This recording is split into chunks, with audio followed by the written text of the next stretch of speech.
Hi everyone, my name is Caroline Davis, and I'm the Co-VP of Philanthropy for Teen Volunteers in Action, Chapter SD2, for the 2021-2022 year. This video will describe how to access the calendar and the philanthropy events on our website.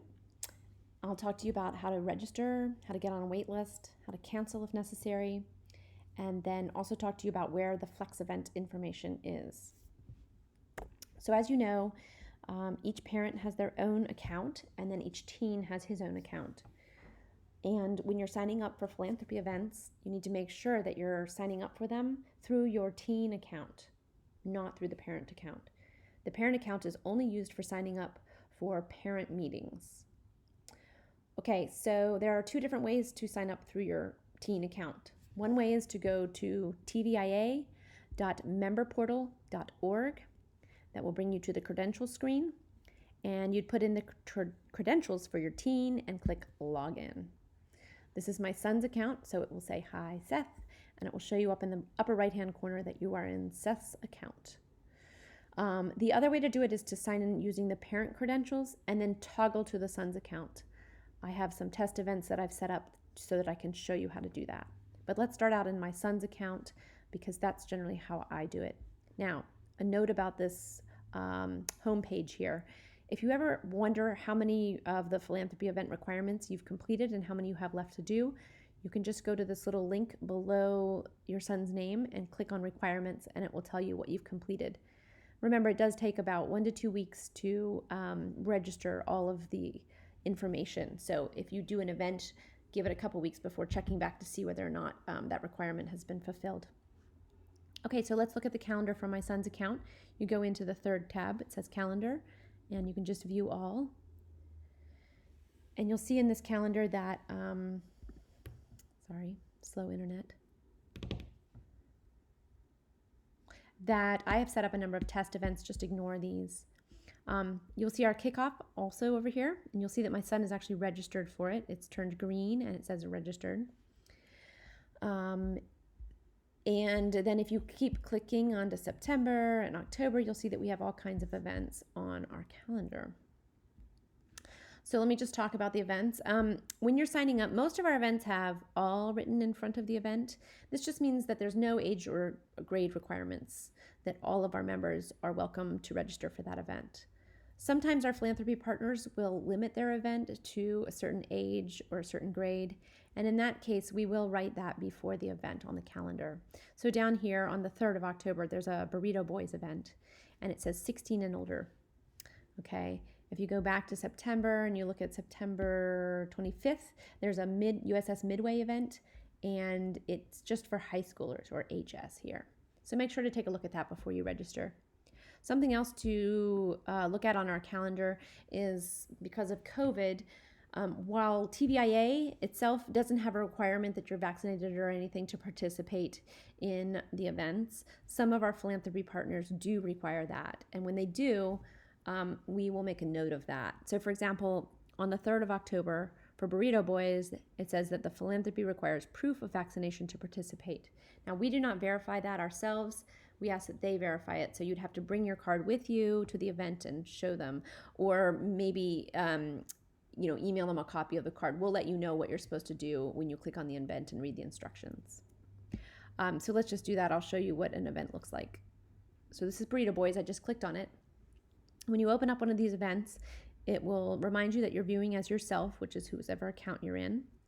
And then it will tell you when the registration for these events opens. So all or most of our events, the registration opens 21 days prior to the event at the same time as the event. So for example, for Burrito Boys, the event is on Sunday, October 3rd, starting at 7 o'clock a.m. So the registration is 21 days before that on September 12th, but it also opens at 7 o'clock a.m. A lot of these open up and they fill up very quickly. So what we recommend is that you sit down with your son or sons and you figure out which events you guys are interested in, and then you put a reminder in your phone about when registration opens, so that you can get there and do it quickly and give yourself the best shot at being able to participate in that particular event. Okay, I'm going to go back here. Oh, wait, I did want to show you. Let's go back in just a second. I'll show you what else is in there, just so you know. Where were we? We were here, Burrito Boys. Okay, so that's registration. And then if you look down here, there'll be a description. Usually there's a description of the actual philanthropy and then also what the teens will be doing. And usually we'll add a link to the philanthropy so you can go check it out. It'll give you a location where you're supposed to be with a map. It'll give you a day chair, and that's basically the person that you're going to contact about this particular event. There's also a liaison, but they're really responsible for setting up the events, all of the events through that philanthropy. And you should contact them only if you can't reach the day chair. There's a little brief bit about what the teens will be doing and a reminder to wear your TVIA t-shirt, and then anything else that's important for this particular event. Maybe a mask, maybe closed-toed shoes, whatever. That's it. Okay, let me show you how to sign up. I'm going to go back here into the calendar to my test events in August. Okay, oops, I'm sorry, I clicked out of the calendar completely. Okay, so here we are. I have a test event here on the 27th of August, and I'm going to go ahead and sign up for that using my son's account. So I'm going to click on it. It is open for registration, so I'm going to go down to the bottom. I know that I'm registering as my son because it says myself here and I'm in his account. And up here, this is a very important field, okay? You have to type your name, the parent name who's going to be attending the event, and that parent's email address. And this information goes to the day chair so that they can contact you with any important information about the event. If you fail to put your email here, they have to go look you up in the system, which is a pain when you have a lot of people at the event. So if you could do that for us, that would be great. Just put your name and your email there. Even if it's the same as your son, whether or not you and your son have the same one, we want the parent email there. Okay, and then you just hit register. And you'll get a confirmation that says that you're registered. A confirmation email will also be sent to whatever email is associated with your teen account. Okay, and then if I return to the calendar, you will see that that event is now green and it will have my son's name signed up. So that's great. Now, canceling an event. The calendar, through the calendar, you can actually cancel yourself out of an event up until 2 weeks prior to that event.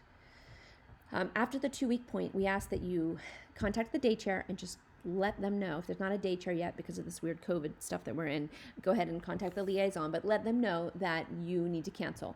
And if there's a wait list, they'll just put one of those people on. If not, they might ask you to go and reach out to people and see if you can find a replacement for yourself.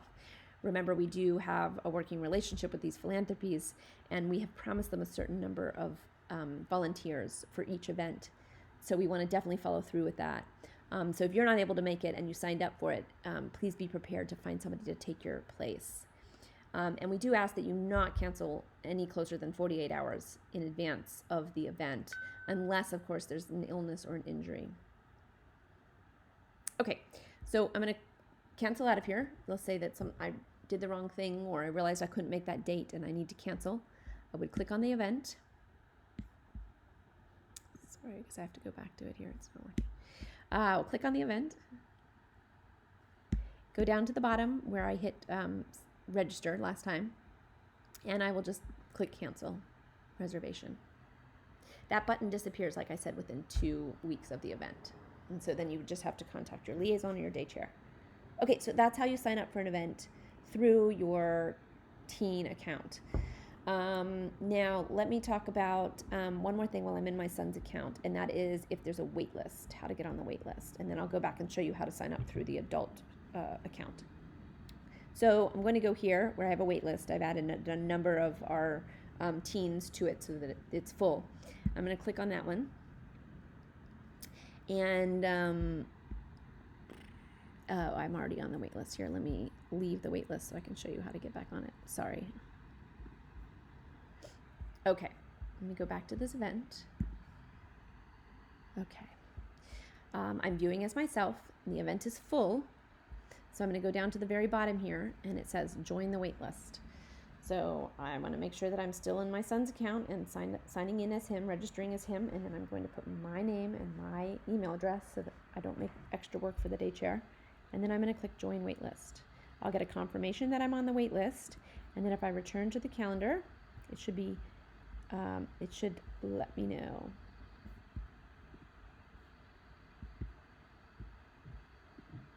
If I click on it, and it shows that I am on the wait list, or my son is on the wait list. Okay. Okay, now I'm going to just quickly show you how to do that from the parent account. So here's my account. I've already put in my credentials. I'm going to go to the calendar, view all, and I'm going to go to this test here. Click on it. Okay, I'm viewing it as myself, and I'm Caroline Davis. I'm going to go down here, and so I do not want to register for this philanthropy event as myself because we can't do that. We have to register for philanthropy events through our kids' account. So I'm going to toggle here and click on my son, Seth Davis, and then it's going to say you're viewing as Seth Davis now. Great. Okay, I'm going to enter my name and my email again and just click register.